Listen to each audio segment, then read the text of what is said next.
on Beats Production.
Best live stream in the city.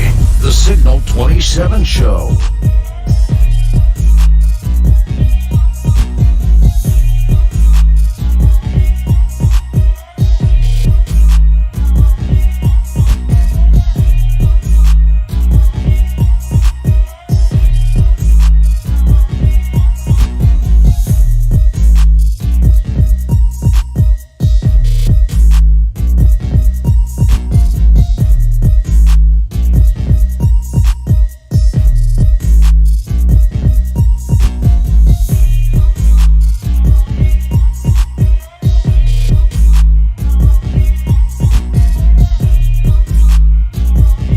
Signal 27 Show. The best live stream podcast in the city.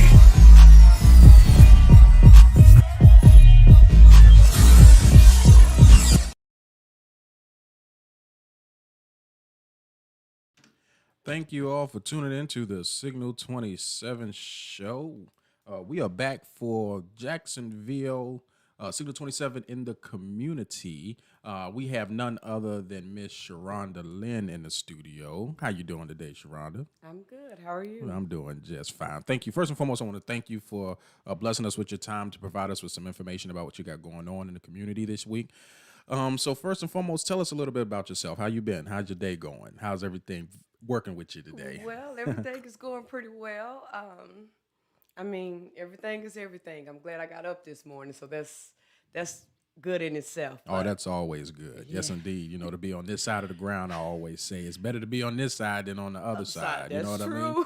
That's what a lot of people say, because you got a lot of people that got dreams and stuff. They didn't bring it out of them, and now they on the other side of that ground. You know what I mean? I also say they died prematurely. That's what I say. Oh, yep. They kind of like took the. Well, we know what happened to him. Yeah. That's what we're trying to say. Yeah. So for all y'all that don't know who Miss Sharonda Lynn is, Sharonda Lynn is an activist who's in the community here in the city of Jacksonville. What she has going on December 11th. Correct. She has her play. Give us some insight on the hidden truth, if you don't mind. Well, the hidden truth is came about because, first of all, a lot of people know that I'm HIV positive, and I've been HIV positive for about 23 years. And a lot of people have their own truth about HIV. And so the hidden truth came about when I was thinking about all the different things that goes in play when you're coming out telling the real truth. Right. Not what you believe, not what your mama said, not what your grandma said, not what you heard on TV, but the real truth. And so because HIV has this huge stigma on it, nobody wants to get the truth. Okay. So that's why I called it the hidden truth. Okay. Yeah. I mean, I've read. I'm not going to go in too much in depth about what the play is about. I've been graced to kind of know what's happening within the play, and it's deep. It's going to be heart what do you call it? Strings tugging on the heart. Am I doing that? Heartstrings. There we go. Heartstrings, Yeah, it's pulling on yes. the heartstrings. But it's going to be an outstanding, excellent play. It was a great write. I enjoyed reading through it. But what I want to know is, because you said that you say 23 years, 23 years HIV positive, right? Absolutely. The difference between being HIV positive and the AIDS virus. Can you give us some insight? Because I'm kind of ignorant to the fact. All I know in reference to HIV and AIDS was like the whole Magic Johnson situation. Yes. You know what I mean? So can you give us some insight about what that's about and enlighten us as to why it's different? Absolutely. A lot of times people think that HIV, oh my God, I'm going to die. I have AIDS. No, that's not true. And a lot of uneducated people think that as well. HIV is the virus, human immunodeficiency virus. And the AIDS is the syndrome, which is acquired immunodeficiency syndrome. What's the difference is that it's like a common cold. If you have a cold or the flu, that's a virus. You can eventually get rid of it, but with HIV, you can't. It's just a virus. However, if you don't take the medication, it can go into AIDS. That's when you're kind of like on the verge of, I would say, death row. Because once you get AIDS on the diagnosis of AIDS, your CD4 count is what's really the difference. So if you have 500 and above CD4 count, you're just like a normal person. CD4 counts is like, I always call them the warriors that fight for you in your body. Those would be like the T cells. The T cells. Absolutely. So when you have 500 to like 1,500, you are basically normal. Okay. So when your T cells go below 200, that's when you become AIDS status. And that's because your body cannot fight off just even a general common cold. So that will become into like pneumonia, PCP pneumonia. And then that's when you will see the people with the wasting syndrome, with they're looking pale and their skin, they're beginning to get skinny and, their teeth look like it's falling out their mouth. And that's because their body is not able to fight off like a common cold. Where, with me being HIV positive undetectable, I can get a cold. Actually, I had got COVID one time and my body, I had enough T cells to fight off. So the difference is just the T cells that's in your body. And that's why it's so important that once you found out that you're HIV positive, that you go seek help and get on treatment, because you can live an undetectable, unapologetically life. Okay. So the basis between the two is making sure that you have enough T cell count within your body to combat any other viruses that you might end up contracting. Absolutely. Am I correct? Absolutely, because you won't be able to fight it off if you're in AIDS status. So where does the undetectable portion comes in at? So the undetectable is the actual virus. So they will want you to have, when you're undetectable, you have 50 copies of virus in your body or below 50, which means that it cannot be detected through lab work. So every time I go, I was going every 6 months. Now I have to go every 8 months. So when I go, they take all these labs, like 8 tubes of lab, about to kill me. So they take these labs, and if it's detected, it'll be over 50 or over 100. That means I have virus in my system. I can spread it. However, when you're undetectable, it's below 50. So when I go and I take my medication every night, I am undetectable, which means I cannot pass the virus to anyone. Not through sexual encounters, not through giving birth. A lot of people don't know that. I have 3 children. 2 of them, I was HIV positive, undetectable. Oh, wow. And all 3 of them are negative, okay? So that means I couldn't pass the virus. I've been married, of course. I have had negative partners, and they're still negative to this day. So a lot of people don't know that part. They just know, oh my God, she's HIV positive. Oh, she's gonna die. No, the heck I'm not. So it's kind of like you don't have it anyway. Just got to take medication. I have to take medication, and the diagnosis, it's like any diagnosis. Hypertension, you got to take medication for hypertension. You have to take insulin for diabetes. Facts. Or you're going to go into a diabetic coma. Facts. You got to take medicine for COPD. You got to take medicine for cancer. It's just a diagnosis. But a lot of people, because it's such a huge stigma around those 3 words, those three letters, brings people into a shell because of the stigma. So I'm just here to let you guys know that, especially, people that's living with HIV, you can still live your life after the diagnosis. I always say, don't allow the diagnosis to control you. You control the diagnosis. Facts. Well, I'm definitely proud of you. I mean, because if I used to, well, how can I say this? I saw you for the first time. It was at the Give a No tour. I'm not going to, because we don't really curse on this particular segment of the show on Thursdays, because this is in the community. Now, if this was a Sunday show, everything would have been said, you know what I mean? But out of respect for my guests, I don't curse on these particular shows. So, but that was the first time I saw you, but I saw you come in. I was like, okay, I know who she is because I was supposed to be in her play. But I never officially introduced myself, right?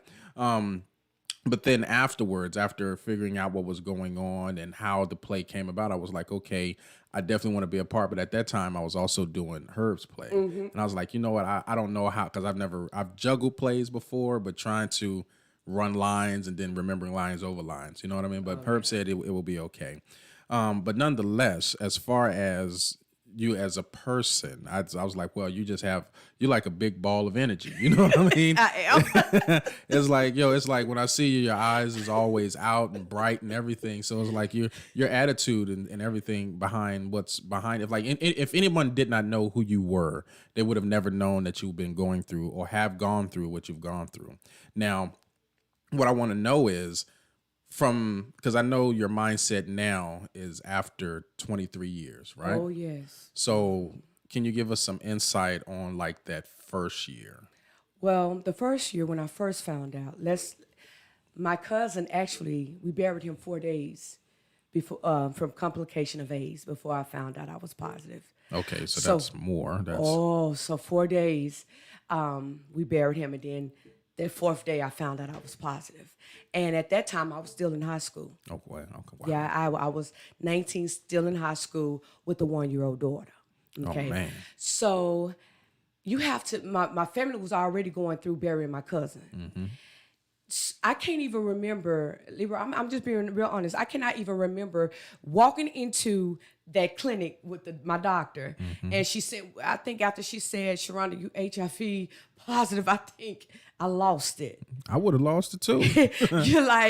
I was like, no, she not talking to me, not this pretty girl. I had signed up for the Air Force and everything. And it's like my plans came just falling apart. And then I started thinking about my daughter. Oh my God, I'm going to die before she even gets 5. She's not going to know her mom. I'm going to have to leave my daughter here with my mom. So now all that started going through my mind. I'm 19. I found out April 16th. We buried my cousin April 12th. And I graduated May 23rd. And so it was like, okay, Sharonda, you can't miss any more days because your daughter been sick, so you already been out. So it was like, it's like I kind of just, I just believe God was just kind of holding me up through that time. Because a lot of stuff I just really can't remember. I can remember getting into my car. I can't even remember putting the key in the door. I got into my car, and I all the number I can remember is my mom's number. And when she picked up the phone, all I did was cry. And she was like, "What is it? You got into a wreck? What's going on? You okay? You having another baby?" I was like, "No, I would rather have another baby than to hear this news." And so when I told her, I can hear her just holding the phone. So I said, "Well, I'm gonna call you back." And I what took me would take me 15 minutes to get to my doctor's appointment in Dallas. It took me like an hour, it seemed like. Wow. And an hour back. So when I get home, my mom trying to figure out what's going on. I'm screaming and yelling and hollering, and that took a toll on my mental state. See, a lot of people don't understand that when you go through something traumatic, that takes a toll on your mental state. And I was just going through so much, but I managed to get myself up every morning and go to school. And I went to school and I would do my work, and I'll put my head down on the desk and I'll just cry. So my friend, because actually me and my friend, we went down to get to a blood drive because I wanted this Mickey Mouse shirt. Not knowing, and also helping others, but not knowing that I need to help myself. Right. And so she's like, girl, why you always crying? What's wrong with you? You got AIDS or something? I said, hey, man, quit playing like that. But it was a time, that's just a traumatic news for anyone. And I even went to then I got married. And so I'm trying to live this life, with HIV, with a daughter. And now I'm married. Man, I was gone with the wind. My mind was gone. And at that point, not knowing, I was mentally, emotionally, physically abusive to my daughter, because I was out of it. And now at this particular time, we're trying to mend the bridges that I messed up because I wasn't in my right mind. And so, I'm like, okay, I'll never forget, because my mom is really, really religious. And, that's my background. And I remember I tried to take my life like 3 times. And that's because of like the depression and everything. Depression. I remember one time I had my mama said something to me, and I'm like, you don't understand. And I grabbed my daughter and I put her in the car, and I'm driving fast. Okay. And so I seen this 18-wheeler that was on the side of me. I sped up, pushed my car into, drove my car in front of the 18-wheeler. If anybody know, 18-wheelers cannot stop on an instant. You're absolutely right. It stopped on an instant. It was like 2.5 inches, or maybe 2 or maybe 3 inches from hitting me. And man, that man got out and seen my daughter, and he cussed me out to the high heavens. Yeah, I mean, if you pull out in front of an 18-wheeler, but I mean, by God's grace. You know what I mean? Grace. He was kind of seeing what was going on, And, and so people don't understand. I believe that a lot of uneducated, negative people don't understand when words that come out of your mouth, they're hurtful. I know when we were younger, we'll say sticks and stones may break my bone, but words may never harm me. That is a lie from the pits of hell, and so, I had to. So my mom told my sisters, I wasn't ready to tell them. She told me, and my brother is real close. She told him I wasn't really ready to tell him. And my brother just kind of like, oh my God, you're going to die. My sisters, it seemed like they were happy that they felt like I was going to die. Oh yeah, it's crazy. What? Oh yeah. Oh wow. They would say things like, yeah, that's why you got HIV. That's why you got AIDS. You're going to die. That's why, And I'm looking at them like, you're my siblings. And they made my shoulders strong like this. So now I remember just saying, okay, you know what? I'm going to give this. I'm a pretty girl. I don't have to tell anybody. I'm going to give it to everybody I can, and I'm going to die. I'm going to take this secret with me, and I'm going to die. Oh, wow. And I was adamant about this thing because the guy that gave it to me, we protected ourselves. And when I went to the county, me and a couple of other women, we said the same thing. We protected ourselves because I found out this young man was poking a hole in the condom. Yeah. Yo, so. Yeah, that okay. part. Mm-hmm. That part. So I'm not going to curse. No, okay, please don't. Just say darn. Yeah, darn. That darn guy. Yes. So you deliberately did this to me, but that's fine. So I remember, I'll never forget, we was New Year's Eve, and my mom was like, so I'm trying to take all these pills they gave me to help me live, but I was trying to take it to help me die. Okay. And I will never forget, my mom walked in the room and she said, Sharonda, she said, you can either fight the devil head on, or she said, you can allow the devil to kill you. And she walked out the room.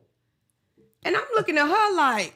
I mean, that's kind of like you had like a decision-making point right there. That was it. Yeah, it's like, listen, I can't tell you what to do, but you only got 2 choices. Which one you gonna do? And I said, you just gonna tell me this and just slam the door? She didn't say a word. And so I was like, okay, God. I said, hey, this is me and you. And I was angry. Mm-hmm. I was literally angry because, first of all, I didn't give my little tush to everybody. I was real particular, Yeah, we're not out in the streets now. And so I was very careful on what I did, and, so it was like, I'm looking at everybody else. I mean, they dropped it like it's hot, letting it up like it's warm with anybody. Mm-hmm. And, I'm picking and choosing And I still get it. And so I was like, okay. I said, God, first of all, I'm mad as heck at you.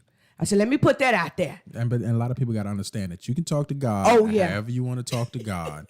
God understands. Yeah, like, yo, how did you put me, or why am I in this particular situation and I live right by you? Right. At least to as much as I can. You Oh know? my, I was like, oh, I said, and you see all these people, and it don't nobody have it but me. Facts. I said, you got to be kidding me. And I remember I was praying and God said, I said, you know what? I'm going to give it to everybody and I'm going to die with this secret. Because my mama had told, I think my mom needed that outlet to talk to, so she was telling people about it and trying to get trying to get support. And my sisters was telling everybody, Mm-hmm. And I'm like, oh my gosh. And I just remember, I said, I'm just going to give it to everybody and I'm going to die. You know what I'm saying? I'm going to leave my daughter with my mom. They can take the insurance money, Mm-hmm. And God said no. Was it at that point that you decided, I mean, were you doing that and then changed, or had you even begun doing that, or you just had made the decision in your mind just made that this the is what you was going to do? Just the decision mm-hmm. that I was going to walk this thing out. Okay. But you never did, though. It was a struggle. It was. I mean, because when you're going through things like that, I mean, okay, because I tell a story here where I used to have a lot of anger management issues. Like, I was coming right out of Marine Corps, I was just very angry, Mm-hmm. and me and my wife was going to go through a divorce because of my anger issues, mm-hmm. but the issue behind my anger issues had to be resolved for my anger issues to be done. Absolutely. So for you, I'm asking is, I know you was talking to God in reference to like being upset with him. Mm-hmm. Now, what made you say, okay, well, I'm about to go ahead and do this, but... Looking into my daughter's eyes. And I said, okay. I said, if I don't do anything, I got to live for her. Because I didn't want her to stay there with my sisters, Right, and I didn't want to put my child on my mom. I didn't want that burden on her. And so I looked into her eyes. I'm like, okay, Sharonda, you either live or die. But guess what? Whatever you do, it's gonna affect her. And I began walking this thing out. I got counseling. A lot of people, and this is what I tell people, even though I went to my pastor for counseling, I also had to go to a therapist, like someone that had education in the mindsetting of a person, that has went to school, has figured out the mindsetting of people, and know what they're doing. I had to do both. And so I got married, and, I'm like, okay, I got this. Yeah, right. And, I folded back up, and I'm like, I can't do this. People gonna talk about me. They gonna look at me crazy. They're not gonna want to be my friend. It was just I didn't even think I was gonna get married. Okay, so all that was going. I'm like, oh my God, I'm gonna be single for the rest of my life at the age of 20. Cause now I'm 20 now. Okay, so I'm at the age I'm gonna be single for the rest of my freaking life. Well, nope, that didn't happen. I got married. So now I'm in a marriage with a positive man, but he was on drugs. So now I'm having to deal with that on top of trying to deal with my issues. So, okay, we have my son, and I'm like, I get pregnant. I'm like, oh my God, now I don't want my baby to come out. So it was just a process. If I could say anything, it was a process over the years. And just one day I just woke up like, okay, hey, I'm HIV positive. So what? I'm HIV positive. I'm undetectable. Guess what? I look good doing it. And so it's like, but it was a process. And after, I think, 12 years of going in and out my first marriage, which I got married to that man 3 times, okay? Divorced 3 times. Yes, that's a whole nother story. That's a whole nother story. So, after going through that and losing my self-esteem again, losing myself because I had my son, then I turned around and had my boy, my baby boy. And I'm like, okay, I'm going to do what I need to do. So I got pregnant. I took my medication, and it was not easy because that medication was making me, throw up. But I was determined that I was going to live, and my child was not going to be affected by a decision that I made. So when I talked to my doctor, I'm like, I'm pregnant. She was like, well, you can be undetectable, which you already, or we just have to change your medicine. So your kids won't come out. They came out negative, both of That's a them. blessing. That is definitely a blessing. I know it kind of. It was a video of a young lady. I sent the video to my daughter. She's 18 now, but she's very particular as well. When it comes to the guys who she talked to. To my understanding, she tells me that she's not doing anything, but she's a young adult now, so I'm not sure, you know what I'm saying, as long as you don't come home with no babies, is what I'm saying. You know what I mean? But I saw a young lady that was on maybe it was a Facebook post or whatnot, and she was explaining how she ended up contracting. She was in Atlanta, and how she ended up contracting HIV from a guy who she felt very comfortable with. And now the medicines that she had to take, she showed us a handful. Yes. And that's what she has to take daily. Yes. So I was like, well, I know if you're taking that many medications daily, it can't be good on the body all the time. Well, it used to be like that because I was taking 14 pills a day. Wow. 7 in the morning, 7 at night. And I have to be transparent with you. After I had my son, my last son, the doctor took me off. He said, let me see how you do without the medication. He took me out for a while. Actually, my CD4 jumped up from like 600 to 800. Okay. So I'm like, okay, all right, God got me. Okay, you know. But my virus went up as well. Okay. Which means I wasn't undetectable. So I was careful on what I did. You know, it was just, so I'm like, okay. I said, I am so sick of taking this medicine. So then they put me on this big old horse pill. Oh, man. It's called a Tripia. So I'm like, I'm not taking this medicine. You know, I took it for a while. It made me sick. I'm vibrant. It made me drowsy. You know, it just took my life out. Like just who I am. It just took it all away. Because I was always drowsy. I said, oh, I ain't taking it again. I didn't take medication until I moved to Jacksonville. I moved to Jacksonville in 2014. I stopped taking medication. My son was born in 2006. And God kept his hand on me. I wouldn't advise anybody to do that because when I got here, my doctor yelled at me. And he was like, did the doctor put you back on medication? I said, yeah, he put me back on medication. But he gave me this big old horse pill. And who the heck finna swallow this? Right. And that's daily, right? That's daily. And so with Atripia, I had to take it about, oh, that's my sister. Oh, so anyway, I had to take it at night. So I had to take it about 6:00 at night so I can rest. Now, mind you, I'm a coder. So I need my mind to read. So you had to take it at night because it made you drowsy. So you'll sleep through it and it do its stuff. So by the time the morning time, okay. But it didn't always work that way. So I'll get up. I said, I'm not taking this medication. And a lot of people do that because that medication is very, very hard on your body. And I remember I called one of the ladies, my son's godmother, she called me. And she was like, hey, how you doing? I was like, I'm good. She said, what about your medication?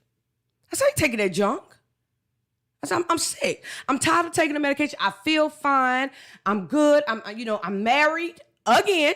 Okay, so, I'm married. I'm good. And she said, no, you're not. I'm like, I'm not taking the medicine. Then she fussed at me and one of my friends here fussed at me. And I'm looking at them like, whatever, man. And so my son's godmother, she said, if you don't take the medication, I'm going to tell Bishop. She already know that's a wrap. So I told my doctor, I said, hey, I can't take this medication. I said, it's too hard. And he was like, well, I'm giving you a Tripia. That's the best one. I said, I'm not going to take it. He said something to me that was very vibrant. He said, that was very vital in that situation. He said, Sharonda, if you don't take your medicine, you will die. He said, don't you have 3 children? I said, yeah. He said, you will die. There's no ifs and ands. He said, I know. I said, God is faithful. He said, I understand that. He said, but you still need the medication. Right. God gives you wisdom too. Yes. Right? And my doctor said, this is what he said. He said, faith without works is dead. And I'm looking at this doc like. Yeah, but you got to put in the work. Hello. Yes. And he said, those words, you will die. And you will leave your children behind. Now I'm in Jacksonville. That means I don't have family here.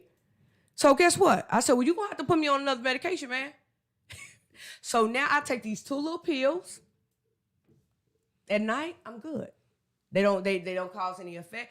one of the pills said I was gonna get a humpback. You know, it had the side effects.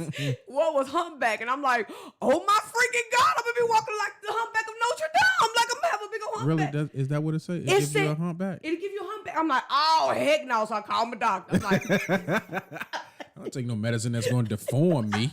What kind of mess is that? He said, Sharonda, you know, I have to be real transparent because people are really struggling with this. Mm-hmm. I tried to find every excuse not to take this freaking medicine. But I'm on it. And I had to realize I'm going to have HIV to the day I die.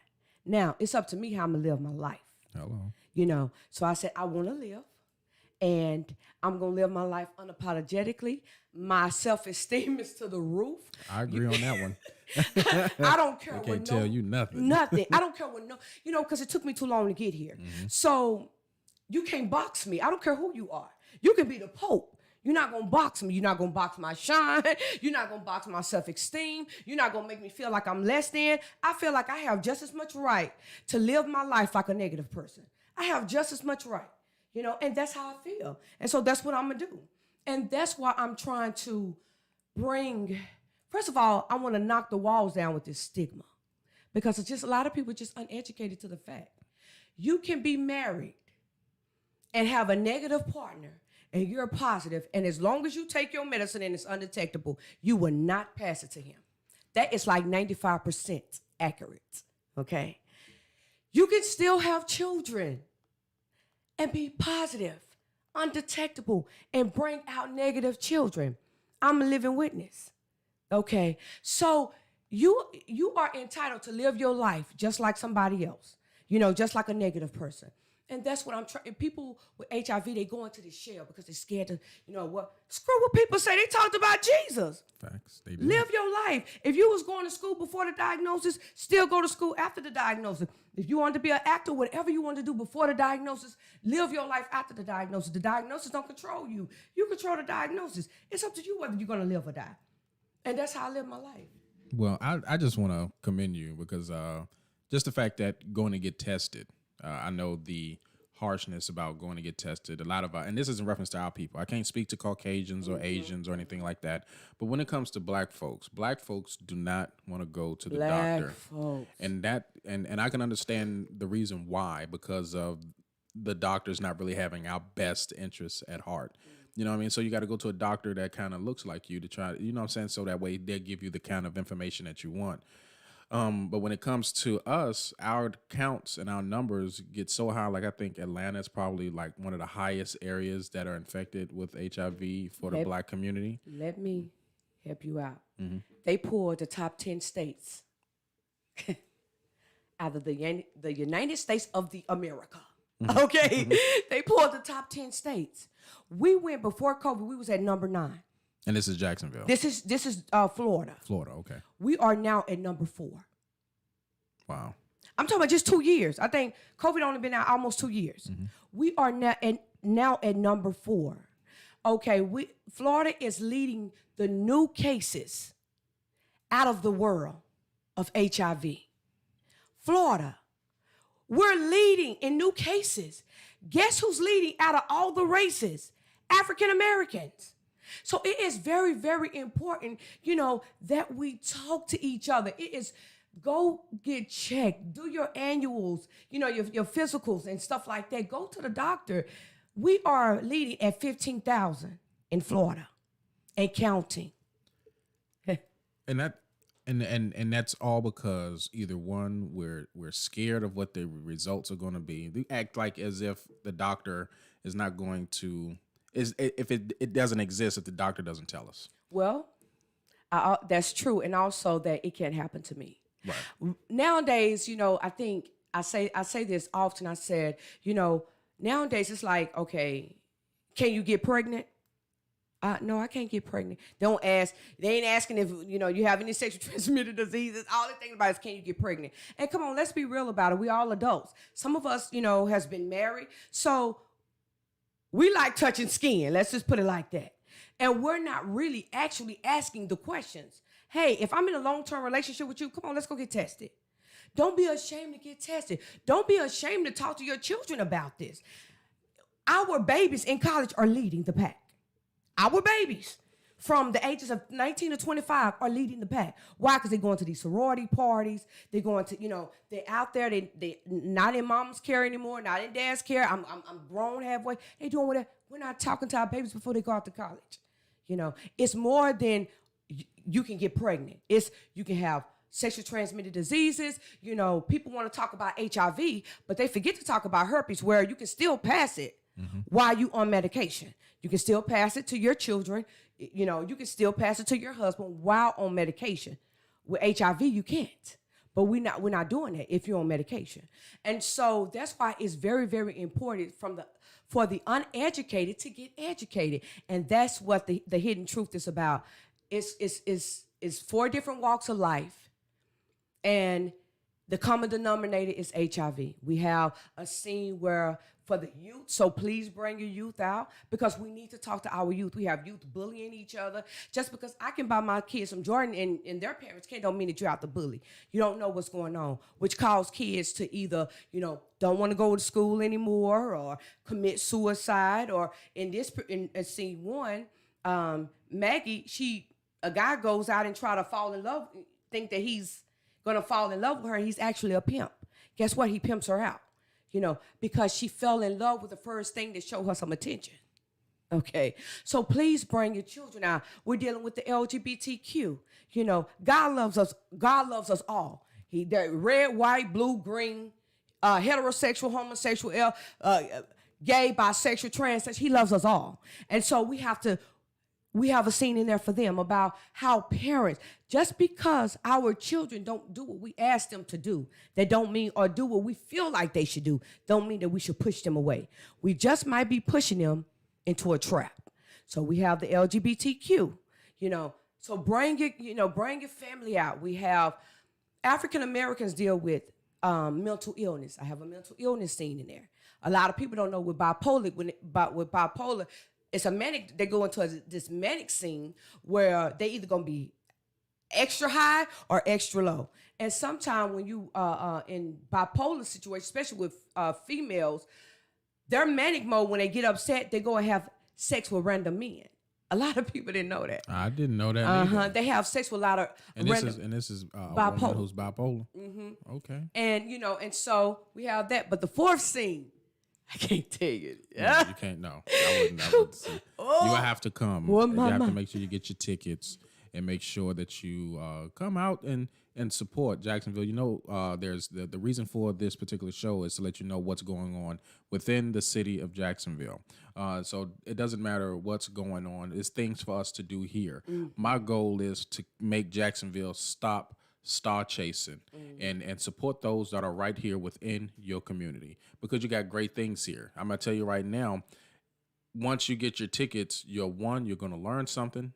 2, your children are going to learn something. And 3, you're going to be circulating your funds within the community that's going to come back to you tenfold. You got those stars that come into town, take your money, and go somewhere else with it. So all I'm saying is that Jacksonville, you know what's going on in your city. Let's go ahead and get this thing popping and get these tickets sold, and y'all can get y'all education on as well as be entertained. Oh, yeah. Do you understand? So I'm not going to hold you too long, because I know you're a very busy young lady. But as far as the ideal of having HIV and the children, you mentioned your daughter and having to kind of mend those bridges. Do you mind giving us some insight about the before process and what you're going through right now and the after? Because I can kind of relate with my anger issues. Me and my daughter, we have a close relationship now. But with me having anger issues, she doesn't remember how angry and how horrible I was in my younger age. But I still say, I was like, even though you don't remember it, I remember it. And even if you don't remember, like your cells and your body and your soul remember it, even if your mind doesn't. So it kind of, I make it my point to be extra affectionate towards her, you know what I'm saying? So, and with her being my only daughter, it's like, there's no reason for her to ever need anything. Yeah, but I know me and her, we have verbal spats, and that's going to happen, but it's because we're so much alike that we have those spats. So in reference to your journey as of right now, where do you all stand, and how can you help those who might be going through what you're going through right now? Well, it's still rocky, Because my daughter was the oldest, she's seen a lot. So it's like we'll get on this runway, we're doing good, and then she'll pull back.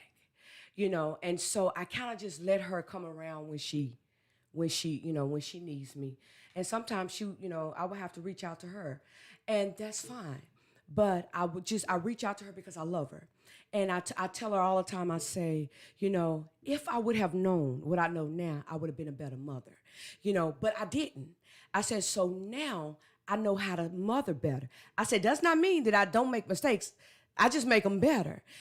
But when we abuse that relationship, it probably take a lifetime before you mend it back together. Me and my daughter has fought like physical fault. It was a point that I actually shot at her. Yeah, it was that bad. Oh yeah. And you got no guns. no. But the thing of this is that I regret all of that because that gap is so far. And now I'm trying to bring us together. And I noticed, because me and my boys, we have a great relationship, but I always have to reach out to my daughter.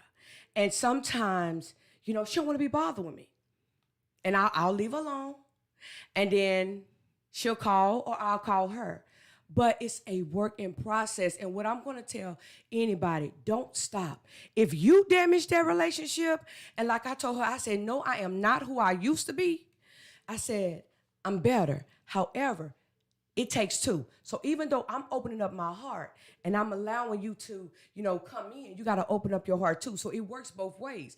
But I'm patient with her.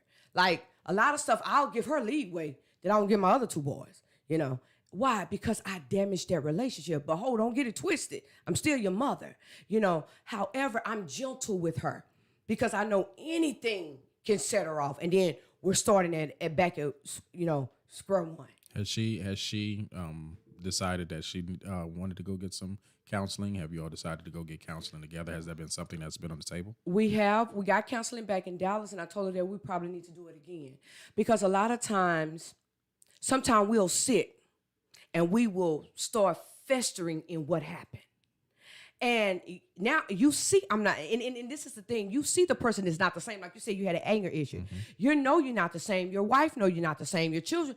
But sometimes people can sit and let that mess fester. And then here we go, starting all over again. And like I told her, I said, hey, I love you. My arms is open. But I'm not going to force myself in your life. Brilliant mind. She's a brilliant, can sing like no other. A lot of them know her as French Rai. Beautiful inside and out, but it's damaged goods. And guess who did it? I did. And so now I'm having to mend the pieces back together, slowly, as far as she'll let me take it. So it was one time she got sick and she didn't even call me. My mom called me, go check on your daughter, and I'm like, I go out my way for her because I damaged the relationship. And so I'm not saying that you allow your daughter, your son to run over you, right? But be patient with them, because they're still wounded. And until they can, I said, until you decide to go get some help, I can't do it, Right. And so it works both ways. Both of them have to be able, and I had to apologize to her because as parents, we feel like, I have to apologize. I'm the parent. No. If you screwed it up, right, apologize. Right. If you're wrong, you're wrong. You're wrong. Right. And it's okay to apologize. People don't understand that when you're dealing with anything as an adult. Like I apologize to my wife as well as I apologize, especially to my daughter. I was like, listen, you might not remember it, but I just want to let you know that I am sorry. And she was like, well, Dad, I don't remember. It's like, it don't matter if you remember it. I'm telling it to your soul. Your soul remembers it. I want you to know that I'm going to always be there for you, regardless. Now, she's not going to run over me, just like you said. Absolutely. You're not going to run over me. I'm still your father, but I am today's father, not yesterday's father. Like you are today's mom. You're not yesterday's mom. Yeah. So when she gets ready, I told my daughter this, though. I did say this. I say, Dad, I said, you can be angry with me, but God has only given me so much time to be able to reach back out to you. Mm-hmm. And she understood. She was like, well, what do you mean by that? I was like, the way I'm talking to you right now, in the future, I'm not going to be able to have this conversation with you. and you're not going to be able to have this conversation with me. So cherish each moment that it's as if it was your last. Yeah, If I had words to say to your daughter, if she actually get a chance to see this, I would say, listen, I understand it might be hard. Parents are going to be parents. There is no book on how to raise kids. No. And especially if you're going through something, you're not going to be able to do the best job that you could have been. You know what I mean?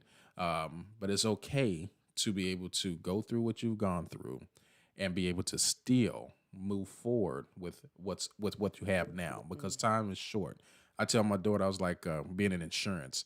I tell her, listen, there's an uphill, and when you're young, you're going uphill, but there's going to be a time where it comes down. There's going to be a time where I'm going to be laying in that bed, and just like I saw my grandmother. You know what I mean? It's going to happen. So I prepared her there, but she knows that we don't go to bed angry around here now. You know what I mean?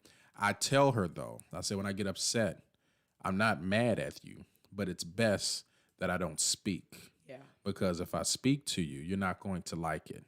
And I say, if I see her, I'll nod. I'll be like, how you doing? You know what I mean? But if I say something right now, it's going to be more hurtful than helpful. Yes, and I had to bite my tongue. I'm like, I said, okay. I just, because I know me. And so it's like, okay, I'll call her next week. But this is what it's all about, helping others. And, even with HIV, it's just, I just want to be a help. If I can help just one person, don't commit suicide because they didn't find out they're HIV positive. Or I can help one person say, okay, I'm HIV positive, but I'm undetectable. Sharonda said that I can live my life undetectable, unapologetically. Then that's one person I didn't helped. If I can help somebody say, okay, yeah, I'm HIV positive, but guess what? Because I seen Sharonda Lynn do it, my self-esteem is to the freaking roof. Hey, I done helped somebody. I'm just trying to help one at a time, but if I can help a whole slew of people, why not? And this is so funny because I said, okay, God, how am I get the black folks? Because it's us. Because, I was going to put it in a book. Oh, you know what the whole phrase is. They won't read. Black people won't. I said, so how am I get this out to help others? He said a play. So actually, I was just going to do, a little church play, a little, I was going to go to the Legend Center. And God said, no, it's bigger than that. He said, there's so many people that's suffering in silence with HIV and contemplating commit suicide. Is bigger than that. How you live your life, how you so energetic, how you love people in spite of what they do to you, what they say. People need that. How your shoulders are strong after hearing what you heard throughout your life. And you still holding on and you still pushing. People need that. And I got to tell you this, Leroy, and I got to tell the people this. I remember I'm not a dreamer. I'm a visionary. So I'm at work at my little desk and working. And God showed me a big yacht. This huge yacht on this ocean. Okay. I was the only one on that mug. But hold on. I got something for you. I was the only one, but I was enjoying life. I was jet skiing. I was scuba diving. I was swimming with the dolphins. I was deep sea diving. I was doing everything I could do. I was living my life. And God told me to look back. And when I looked back into the ocean, there was so many people drowning. And there were so many people already dead that was on my watch. And God said, you are already late to help people. I need you to go back and get those people that's drowning. That's deep. And he said, the yacht ain't for you. The yacht is for them, to pull them into safety. So that's what I'm doing. I'm pulling people into safety. Man, that's a testimony all in itself. Really, it is. So as far as the play, how did you decide that? I know you said it was a vision by God for you to do this particular play, but what motivated you to want to go ahead and pursue this? Because I know writing a play is no small feat at all. As far as making sure you have the talent, getting the venue, all of this. What made you decide, okay, this is what I'm going to do, and I'm going to stick to it regardless? Well, I have a nonprofit team. I have a nonprofit. It's called Having Incredible Victory. I have my shirt on. It has the letters for HIV, having H is for having, I is for incredible, and V is for victory. And I also represent that the looks of me with HIV, because people think, oh, just because I got HIV, I'm gonna look like I'm about to die. You know, I'm walking around like a zombie. No, baby, I come out, and when I come out, you know, Leroy, I be dressed to the T, baby. Hello. Listen, makeup on, eyelashes on fleek, baby, body. Listen, body on point, because I go work out. Okay, so I do what I'm supposed to do. Why? Because people like eye candy. I don't care what you say. If you don't look apart, people not gonna look at you twice. You're absolutely right. So people like eye candy. So guess what? I give them eye candy. And then once I give them eye candy, I got my shortcut. You know, I went from a mohawk to my shortcut to braids. I can do it all. I give them eye candy, and then I tell them what's up. And so when I do that, they be like, oh my God, wow.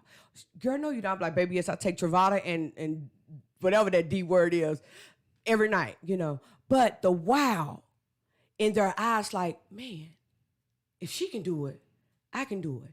But what the play is about is, I've heard so many stories. I've seen so many stories. That people, man, that just wanted to just give up.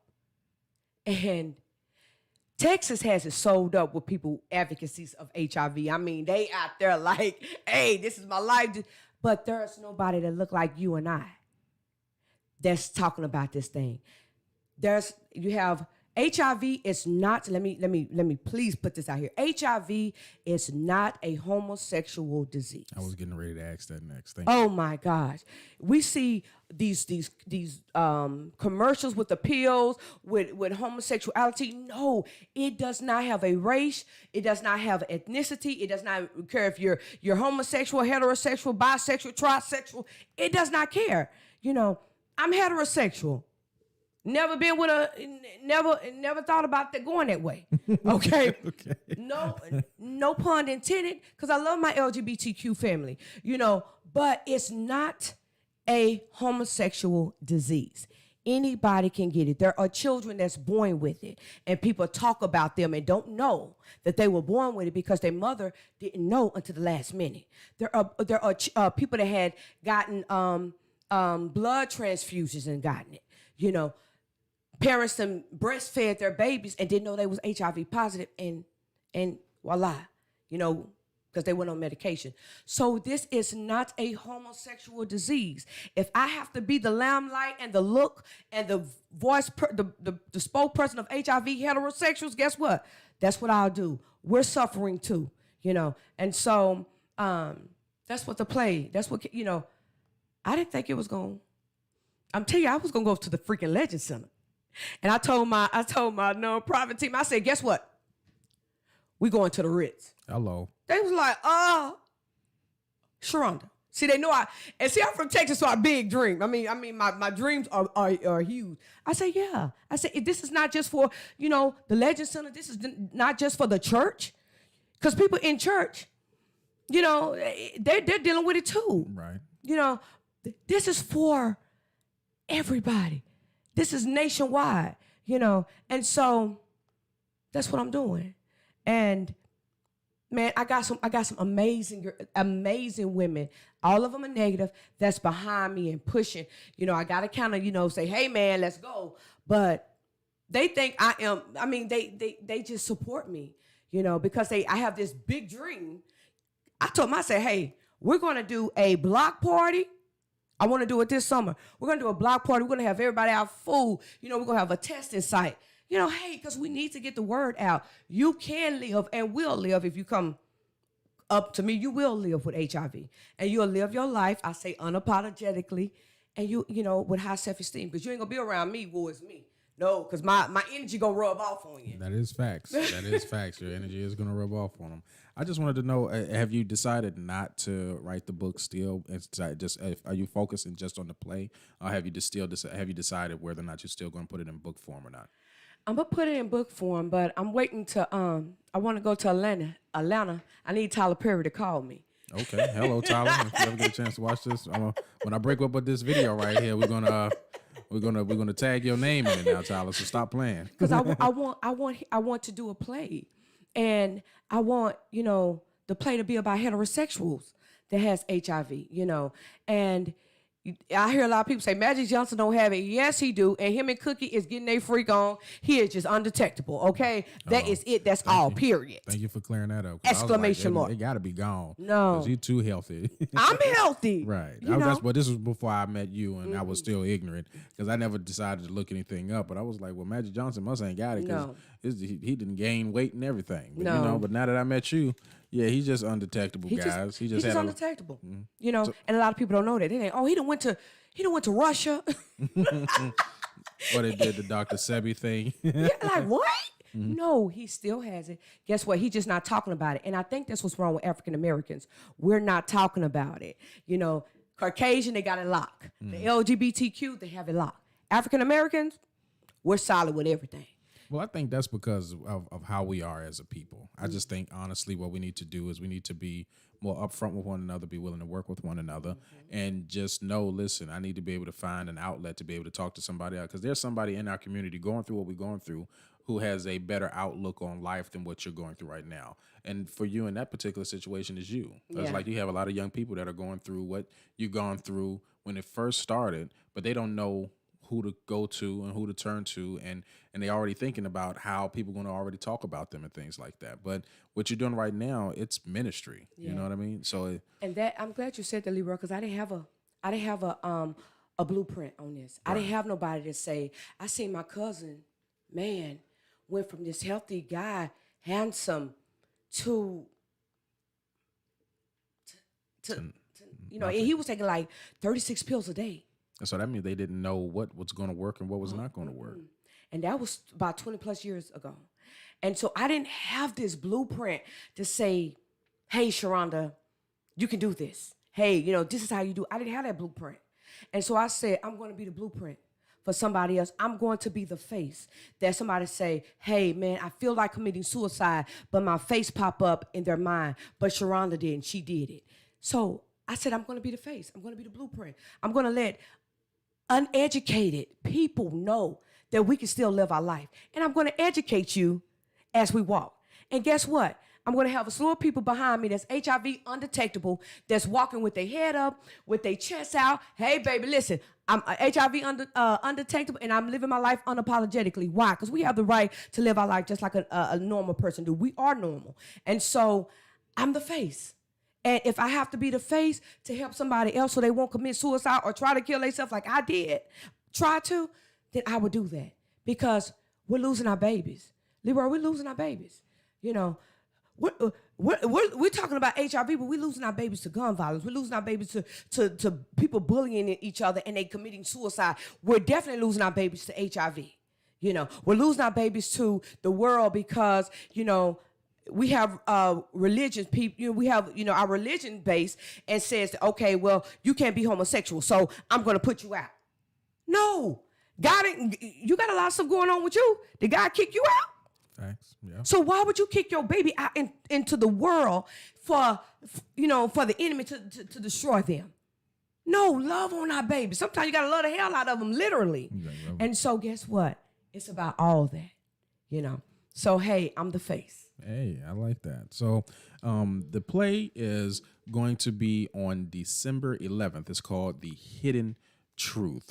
Is there anything, any last words you want to let the people know, how they can get in contact with you, how they can get tickets and things like that? Yes, you can get in contact with me. I'm on Facebook, Sharonda Lynn. You can't miss me. I'm the only girl with short haircut, with a short haircut and a hard fade. You can inbox me if you want to talk. Whatever we talk about is between us. Also, my number is on there, but it's 972-603-5342. Yes, I'm from Dallas, and yes, I'm a Cowboy fan. I had to say that. But anyway. I know, right? It just so happened because I knew it wasn't gonna go. I gotta say I'm a Redskins fan, and people would be like, "Yo, is she sitting in the Redskins room?" Yes, she is. Yes, I am. In the middle of a Redskins room, yo. So what you got to say about it now? I respect it. Listen, I ain't trying to start no drama. You can't now. Y'all rank is better than ours right now, so y'all might be going to the Super Bowl. So it is what it is. And also, you can get tickets from the Ritz. You can go on the Ritz, go down to the Hidden Truth for December 11th, push the ticket button. You can get tickets from, what's that? Help me out here. I know the name of it too. What is it? Oh, I forgot. The box office. Ticketmaster. Ticketmaster, Yes, yes. Ticketmaster. I know it was right on the tip of my tongue. Ticketmaster. Yes, you can get it from Ticketmaster. You know, come out. We're going to have vendors there. We're going to have a therapist there. Thank you, Herb. Ticketmaster. We're going to have vendors there. We're going to have, hopefully we'll have somebody to come out that can do HIV testing on the spot. We're going to have a therapist there. Listen, if you're going, this is what I want to leave. If you're going through anything, especially our Christian people, because I'm Christian, you know, that's you know, I love God. However, I always say this, use your pastor for those spiritual things. Go to a counselor for those physical things. You really need someone to be able that you can let it all out. They don't judge you, and they give you some help on how to deal with your problems. Right. I definitely appreciate that. So, ladies and gentlemen, this is Miss Sharonda Lynn, writer, screenplay writer of The Hidden Truth. Y'all make sure y'all get it together out there. And remember that we are Jacksonville's #1 live comedy podcast. Till on Thursdays, we do our In the Community Spotlight, which spotlight this week, Miss Sharonda Lynn. Please go out there and support her. She got her information on the page. Make sure that she go out there and keep things rolling. Okay? It is what it is. Thank you all for tuning in this evening, and we will see you Sunday promptly at 6:30 for the Signal 27 show. You'll have you all a good evening.